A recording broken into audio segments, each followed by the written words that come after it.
Hello and welcome to Auto EV. You join us at really exciting times.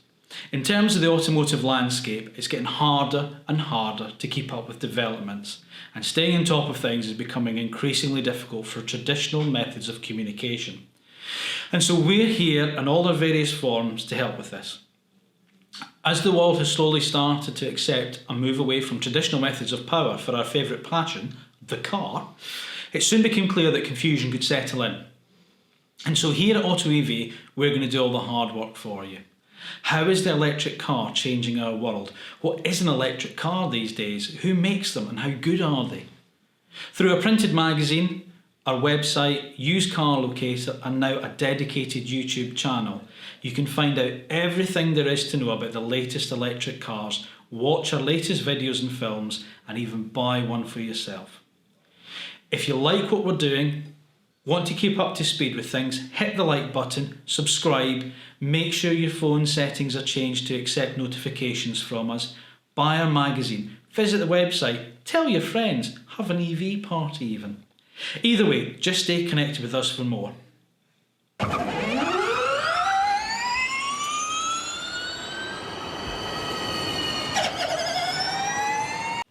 Last week, Frankfurt played host to the world's automotive players in order for them to show off their latest and greatest. Just 10 years ago at the 2009 Frankfurt show, the talk was of hybrids in various concept form, but today the mood is very much production electric vehicles. And not just high-cost flights of fancy supercars, but everyday super minis, family cars, and of course our beloved SUVs. Battery technology now means that these cars are viable alternatives to the fossil fueled equivalents, and the compromises that was once there no longer exist. Technology is moving that fast. The first of the debutantes, and aside from the new Land Rover Defender, my personal star of the show was the Porsche Taycan. Here's what we thought. Here's probably one of the most exciting cars to be launched here at today's show.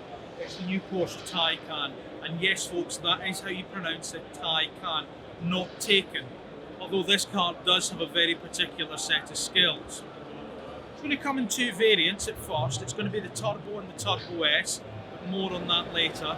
But latterly we will see lower powered versions coming through the pipeline.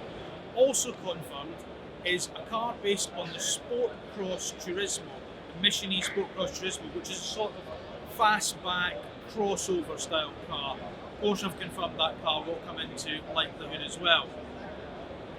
Lots of interesting design features on this car which I'll take you around, including this new rear light strip with the signature Porsche. Interestingly, it is a four-door sports car. What's really cool about this car, however, is it's the tech, and I'm just going to read this to you now. Both cars that were being shown here today feature all-wheel drive. The platform is brand new. It's not based on anything Porsche or the Volkswagen Group make currently. It features a skateboard-style architecture, two motors at either end, and between these there's a battery module with 93.4 kilowatt-hour capacity. The entire system also runs 800 volts. Now that's important. Porsche claim this not only unlocks great weight savings, but it's also consistent performance and fast charging because it runs a lower thermal efficiency. And that means it's more than just a one-trick YouTube pony. The performance is delivered consistently over and over again. The front motor is a single speed and the rear one is two. So, a lower gear for off-the-line acceleration and then a higher one for high-speed cruising. Turbo developed 671 brake horsepower in its overboost function, and the Turbo S is 750 brake horsepower, meaning a 0 to 60 time at 2.8 seconds.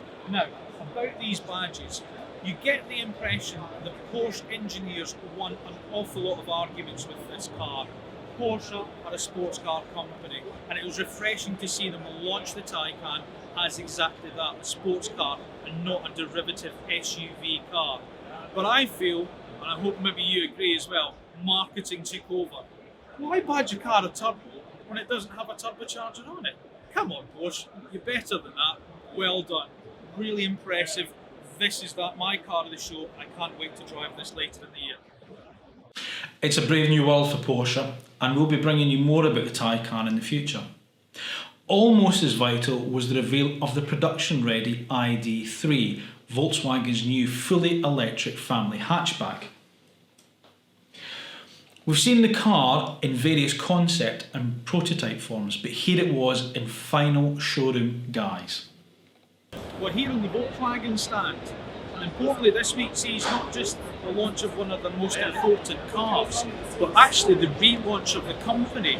Volkswagen are still licking their wounds after the whole Dieselgate scandal, so what they've decided to do is focus very much on electrification, and we've got this new logo as well.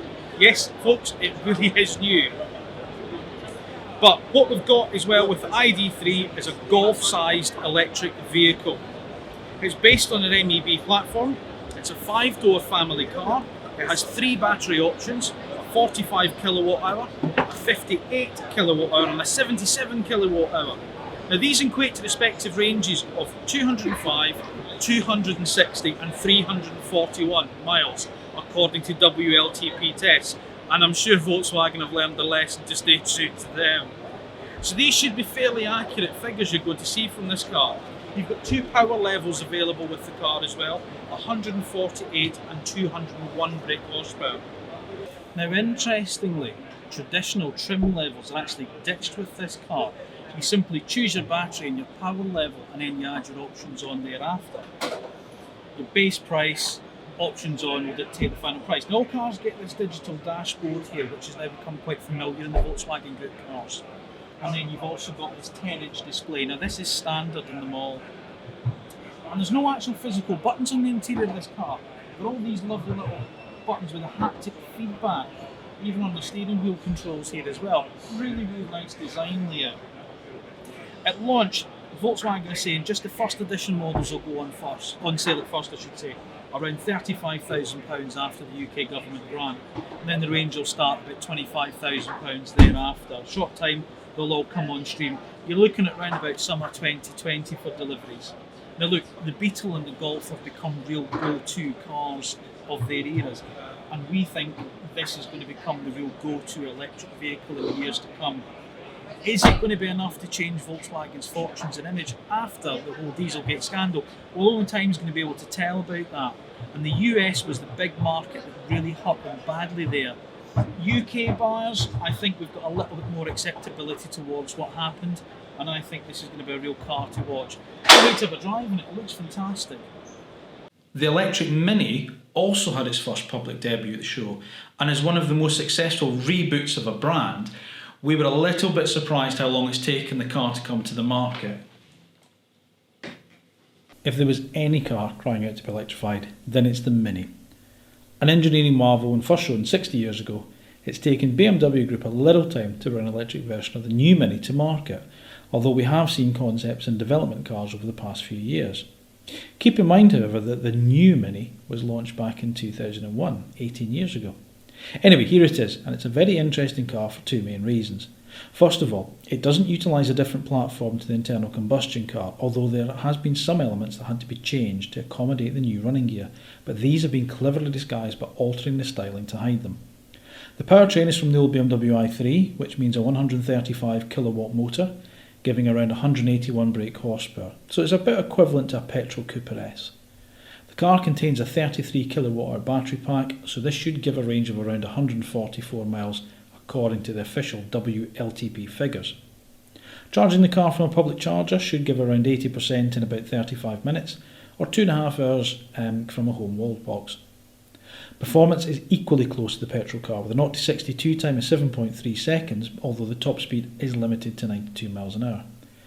Styling wise, it's what we would expect from a modern Mini, but it has these flashes of energetic yellow on the grille, mirrors and alloys, and the alloys have a sort of asymmetric styling that's reminiscent of a UK plug. If you wish, you can have these yellow signature parts deleted so you can disguise your reliance on electricity instead of petrol. Inside it's the same story, with just a small oval tablet-like instrument binnacle behind the wheel to display range, battery status and other useful information. Otherwise there's nothing in here to frighten current Mini drivers. But the second reason the new Mini Cooper SE is interesting is how they're pricing it.